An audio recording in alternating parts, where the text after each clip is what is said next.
We talked about the effect of the spreading plain on mythology, this plain clearly bounded by a circular horizon with that great blue dome of an exalting heaven above, hawks and eagles hovering, the blazing sun passing, the night moon rising. And I can see the effect on people's stories of that. But what about the people who lived in the dense foliage of the jungle? Total transformation of environment and of psychology and everything else. No horizon? No horizon. No dome of the sky? No dome of the sky. A lot of birds up there, and a heavy vegetation underneath with scorpions and poisonous serpents.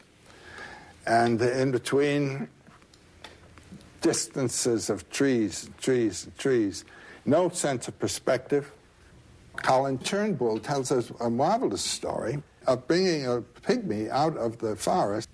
He brings this pygmy who'd never been out of the jungle onto a mountain top, and suddenly they come over the hill, and there's an extensive plain out there, and the poor little fellow was utterly terrified. Had no way of judging perspective and distance. He thought that the animals grazing on the plain out there were so small that they were ants, that they were just across the way, and so forth, and it just totally baffled. He rushes back into the forest. You have a different mythology there. You have a different relationship to the hunt and everything else. The forest is home. You are at home in the forest, where you and I would be perhaps ill at ease. Thinking what's behind that tree and all this kind of thing. The sense of the beautiful, simple delight in their forest, and their deity is the master of the forest master. And what impresses me is that these people, the hunters and the searchers for the roots and for the berries, they're participating in their landscape. They are part of that world. Absolutely.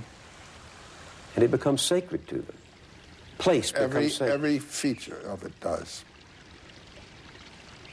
We moderns are stripping the world of its natural revelations of nature. Know it. I think of that, you remember that wonderful pygmy legend of the little boy who finds the song of the most beautiful, the bird of the most beautiful song in the forest?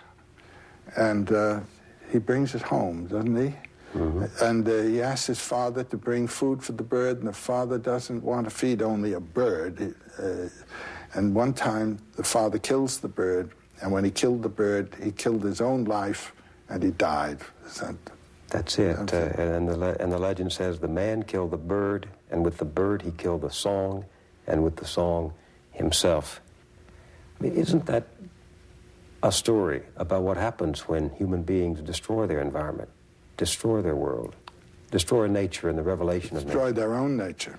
Human nature, too. They kill the song. They kill the song. And isn't mythology the story of the song? Mythology is the song. It's the flight of the imagination inspired by the energies of the body and in its life.